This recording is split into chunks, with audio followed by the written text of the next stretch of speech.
இது Villupuram model school இருக்கிற இடம். அதாவது எப்படின்னு சொல்கிறதுன்னா, விழுப்புரத்துக்கும் இந்த ஊருக்கும் கிட்டத்தட்ட ஒரு 25, 30 கிலோமீட்டர் இருக்கும். இதுதான் மாடல் ஸ்கூலு. விழுப்புரம் மாவட்ட அரசு மாதிரி பள்ளி. இங்கே ஒரு சாலை இருக்குது. இந்த ஸ்கூலுக்கு வரணுன்னா ஆட்டோவில் மட்டும்தான் வர முடியும்.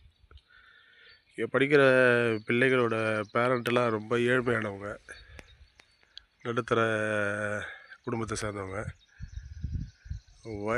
வண்டி வசதி இந்த ஊருக்கு இல்லை. சாலை இருக்குது, ஆனால் வண்டி வாகனங்கள் இல்லை. இது வந்து ரொம்ப பொட்டக்காடான ஒரு ஏரியாவில், பொட்டக்காடுன்னு சொல்ல சாரி நல்லா விவசாயம் செய்கிற இடம் தான் இது. ஆனால் இங்கே வர்றதுக்கு வண்டி வசதி எதுவுமே இல்லை. அரசாங்கம் இந்த இடத்த எதுக்கு சூஸ் பண்ணாங்கன்னு தெரில. கொஞ்சம் பிள்ளைகளை பார்க்க வர பேரண்ட்டுக்கு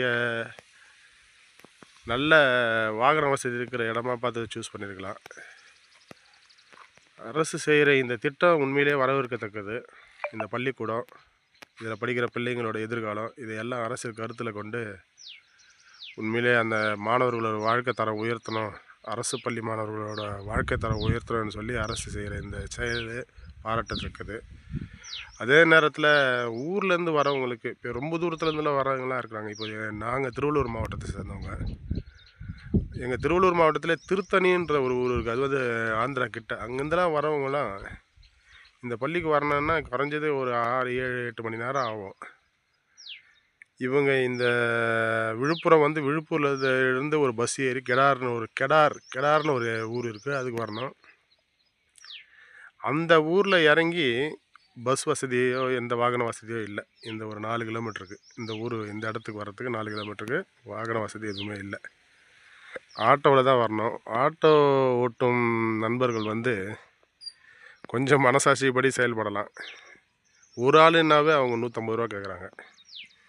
5 பேருனாலும் 150 ரூபா தான் கேட்குறாங்க. 5 பேர் கையில் இருக்கும்போது 150 ரூபா வாங்கினா தவறு இல்லை. ஒரு ஆளு கையில் 150 ரூபா வாங்கும்போது ரொம்ப கஷ்டமாக இருக்குது. ஸோ அது ஒரு பெரிய பிரச்சனை.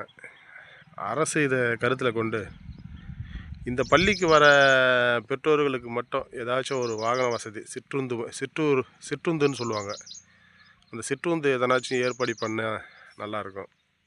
ஏன்னா இந்த பெற்றோர்கள் எல்லாமே ஏழ்மையானவங்க. பெரும்பாலான மாணவர்களோட பெற்றோர்கள் வருவதே கிடையாது. பிள்ளைகளை எடுத்துகிட்டு வந்து விட்டுட்டு போய்விடுறதோட சரி. நான் அதை நிறைய பார்த்துருக்கேன். எல்லா மாவட்ட பள்ளியிலையும் பார்த்துருக்குறேன். திருவள்ளூர், திருச்சி, அதுக்கு முன்னால் இந்த ராணிப்பேட்டை, எல்லா இடத்துலையும் நான் பார்த்துருக்குறேன். பெரும்பாலான பெற்றோர்கள் வரமாட்டாங்க. எப்போனா ஸ்கூல் முடிஞ்சிட்டு போனால் தான் அவங்கள இட்டுட்டு போவாங்க. அது விட்டுட்டும் போக மாட்டாங்க, யாருக்கு கூடனா அமுச்சு விட்ருவாங்க. யாருனா இட்டுட்டு போய் வெளியே இட்டுன்னு வந்து விட்டால் அந்த பசங்க பஸ் ஏறி போயிடுவாங்க. ஸோ அது மாதிரி தான் இந்த மாணவர்கள் ஸ்கூலோட படிக்கிற பிள்ளையோட நிலமை இருக்குது. இந்த பிள்ளைகள் எப்படிப்பட்டவர்கள்னு உங்களுக்கு நிறைய பேருக்கு தெரியாது. இது எல்லாமே சிறந்த மாணவர்கள், அரசு பள்ளியில் படித்த சிறந்த மாணவர்களுக்கான பள்ளிக்கூடம் இது. அந்த சிறந்த மாணவர்களை வழிநடத்துகிற பெற்றோர்கள் அந்த குழந்தைங்க எப்படி படிக்கிறாங்க, எப்படி இருக்கிறாங்கன்றதை வந்து பார்க்குறதுக்கு முடியலன்னா அவங்களுக்கு வசதி இன்மை இல்லை. அது ஒரு பெரிய பிரச்சனை. குழந்தைங்கள வந்து பார்க்கணுன்ற எண்ணம் அவங்களுக்கு பெரும்பாலும் வருவது கிடையாது. படிச்சுட்டு வந்தால் போதும் அப்படின்ற மாதிரியே எண்ணம் இருக்குது. ஸோ அதுதான் இப்போ இருக்கிற அரசு இதை கருத்தில் கொண்டு இங்கே வர பெற்றோர்களுக்கு கொஞ்சம் பேர் தான் வராங்க. இன்றைக்கி ஞாயிற்றுக்கிழமை ஒரு 10, 20 பெற்றோர் தான் வருவாங்க. கிட்டத்தட்ட 700 பிள்ளைகள் படிக்கிறாங்க. இப்போவும் இது லீவு டைம் தான். +1, +2, அப்புறம் 10th, இது பிள்ளைங்க எல்லாமே ஆல்ரெடி இங்கே இருக்கிறாங்க, படிக்கிறாங்க. அதில் அரசு இதை கருத்தில் கொண்டு இந்த மாணவர்களுக்கோட பெற்றோர்கள் வந்து போகிறதுக்கு ஏதாச்சும் வாகன வசதி ஏற்பாடு பண்ணி கொடுத்தா நல்லாயிருக்கும். ஏன்னா அரசின் இந்த செயல்பாடு உண்மையிலேயே பாராட்டத்தக்க ஒரு செயல்பாடு. இங்கே படிக்கிற பிள்ளைகளோட வாழ்க்கை, இங்கே படிக்கிற பிள்ளைகளோட எதிர்காலம், இது எல்லாம் கருத்தில் கொண்டு அரசு செய்கிற இந்த செயல்பாடு உண்மையிலே பாராட்டத்தக்கது. அதே நேரத்தில் அந்த பெற்றோர்களோட நிலைமையும் கொஞ்சம் யோசிக்கணும். யோசித்து அதுக்கு ஏற்ற மாதிரி அரசு செயல்பட்டால் நல்லாயிருக்கும். நன்றி.